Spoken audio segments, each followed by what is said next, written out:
আসসালামু আলাইকুম, welcome back to my channel. আশা করছি আপনারা সবাই খুব ভালো আছেন। তো আজকে এই পাখির আওয়াজেই আমার ঘুমটা ভাঙলো। এরকম হয় প্রায় আর কি। আমার এই জানালাটার মধ্যে অনেক রকমের পাখি আসে, সকালবেলায় এসে ওরা এই কাজটাতে ঠোকর দেয় আর সেই আওয়াজেই আমার ঘুম ভাঙে। তো আজকে যখনই পর্দা সরিয়েছি তখনই দেখছি এই শালিক পাখিটা। যারা আর কি একটা শালিক মানেন তারা হয়তো ভাববেন যে ঘুম থেকে উঠেই এক শালিক দেখলাম আর হয়তো দিনটা খারাপ যাবে, কিন্তু এরকম কিছুই নয়। এটা হচ্ছে কুসংস্কার। ওরাও তো মানে পাখি না, ওরা তো এদিক সেদিক তো ঘোরাফেরা করবেই।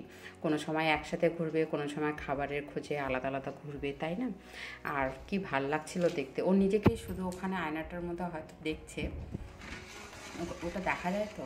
যখনই কাজটা সরিয়ে দিলাম ও টুক করে উড়ে চলে গেল। আর এই বাইরেরটা দেখুন কি কুয়াশা পড়েছে, হঠাৎ করে শীতটা পড়েছে তো কুয়াশাটা দারুণ লাগছে দেখতে, খুব সুন্দর। সকালবেলায় এখন ধরুন 6:30 পৌনে 7টা হবে হয়তো ঘড়ির কাটায়। তো এখন ভারী কুয়াশা, এখনো পর্যন্ত সূর্য মামার কোনো দেখা সাক্ষাৎই নেই। বাইরে একদম কিছুই দেখা যাচ্ছে না। আজ হলো সোমবার, মেয়ের আবার স্কুল রয়েছে, মেয়ের জন্য ব্রেকফাস্ট বানাতে হবে। তো রান্নাঘরে চলে আসলাম ফ্রেশ হয়ে। এসে নিজের জন্য একটুখানি লাল চা করে নেব। চা বলতে চা পাতা ছাড়াই আর কি। আমার একটু ঠান্ডা লেগেছে, এই হঠাৎ করে শীতটা পড়েছে তো, একটু কাশি সর্দি কাশি হচ্ছে আর কি। তো তার জন্য এখানে আমি প্যানটার মধ্যে 1 কাপ জল দিয়ে ওর মধ্যে দারচিনি, লং, তেজপাতা আর অল্প একটুখানি আদা দিয়ে ভালো করে ফুটিয়ে নেব। অল্প একটুখানি খাবো আর বাকিটা স্টিম নেব। সর্দি কাশি লাগলে কিন্তু এইভাবে যদি স্টিম নেওয়া যায় তাহলে কিন্তু খুব তাড়াতাড়ি মানে সর্দিটার থেকে রিলিফ পাওয়া যায়। আর তাড়াতাড়ি সর্দিটা পেকেও যায়, একটু নিঃশ্বাস নিতেও সুবিধা হয়। আর সর্দি লাগলে তো একটু শ্বাসের অসুবিধা হয়। তো এটা পুরো ফুটে উঠলো, ফুটে ওঠার পর আমি নিজের জন্য এই কাপের মধ্যে অল্প একটুখানি নিয়ে নিচ্ছি, এটা খাবো। আর খাওয়ার সময় একটু গোলমরিচের গুঁড়োটা দিয়ে দেবো। আর বাকিটা বাটিটার মধ্যে নিলাম। এখন একটু স্টিম নেব, স্টিমটা নেব ততক্ষণ ওটা একটু ঠান্ডা হতে থাক। মাথার মধ্যে একটা ওড়না দেব, দিয়ে স্টিম নেব, যতক্ষণ নিতে পারবো আর কি ততক্ষণ নেব।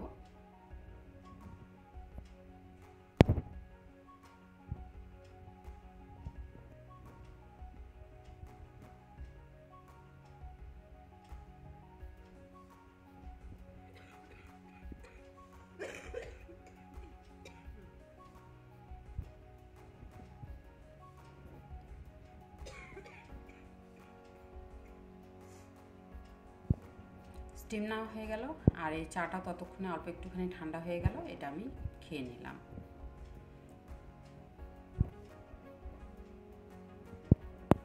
মেয়েকে আগিয়ে দিয়ে আসলাম, মেয়ে স্কুলে চলে গেল। তো আমি ততক্ষণ বিছানাগুলো গুটিয়ে নিই, ভালো মতো করে ঝেড়ে টেড়ে নিই। আর হঠাৎ করে ঠান্ডা পাওয়াতে মানে মেয়েরও একটু শরীরটা ঠান্ডা ঠান্ডা লেগেছে আর কি, সর্দি কাশি হচ্ছে। তো ওকে একটু দিলাম আর কি। আর আমি নিয়ে তারপর ওর জন্য আবার করলাম।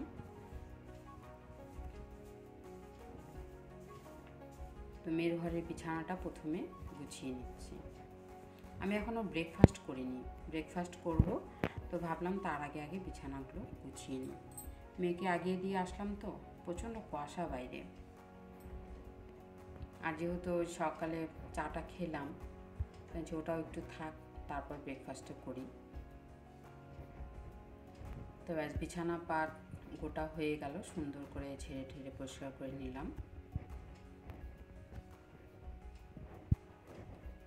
আর বাইরেরটা দেখুন, এখনও পর্যন্ত কুয়াশাটা কমেনি। এখন ঘড়ির কাঁটা অলরেডি 8:30 পৌনে 9টার ঘরে। একটু একটু করে আলো হয়েছে, কিন্তু কুয়াশাটা এখনও কমেনি।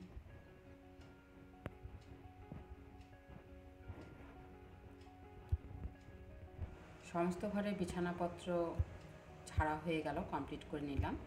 নিয়ে নিজের জন্য চা বসিয়ে দিলাম।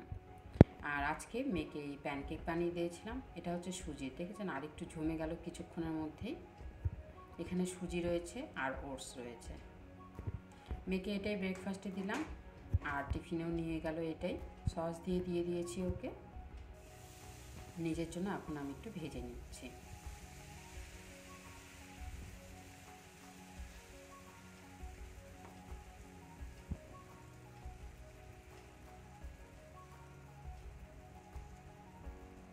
তো ব্যাস, এটা ততক্ষণ এদিকে হতে থাক। আর চা যে বসিয়েছি ওটা দুধটা ফুটে উঠেছে, ওটার মধ্যে চা পাতাটা দিয়ে দিই।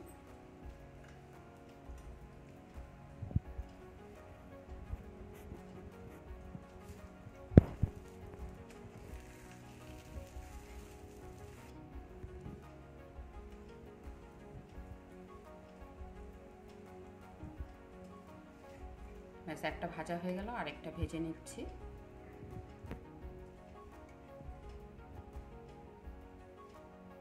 এটাও হয়ে গেল, আমি চাটাকেও ছেঁকে নিচ্ছি। চাটাও আমার হয়ে গেছে ওদিকে। তাহলে ব্রেকফাস্টটা প্রথমে সেরে নিই।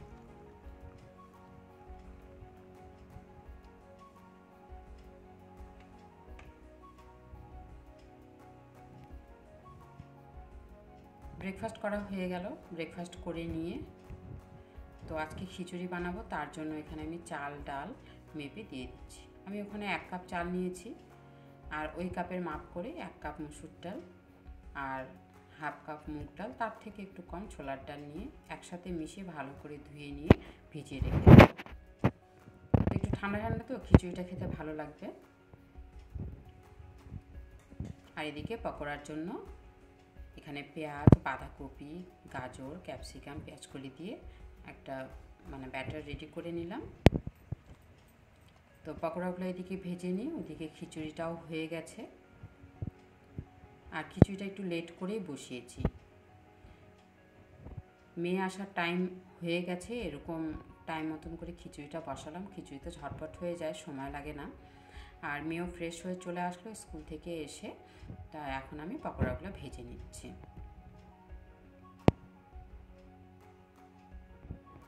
তো এরকম সর্দি টর্দি লাগলে পরে এইভাবে গরম গরম পকোড়া আর খিচুড়ি দিয়ে কিন্তু অসাধারণ লাগে খেতে। তো আপনারা কে কে এইভাবে করেন আমাকে কমেন্ট বক্সে অবশ্যই জানাবেন কিন্তু। তো পকোড়াটার উপর দিয়ে একটু চাট মশলা ছড়িয়ে দিচ্ছি। ব্যাস, মেয়েও এসে টেবিলে বসে পড়েছে। দুজনের জন্য খিচুড়িটা থালার মধ্যে নিয়ে নিই আর বসে পড়ি।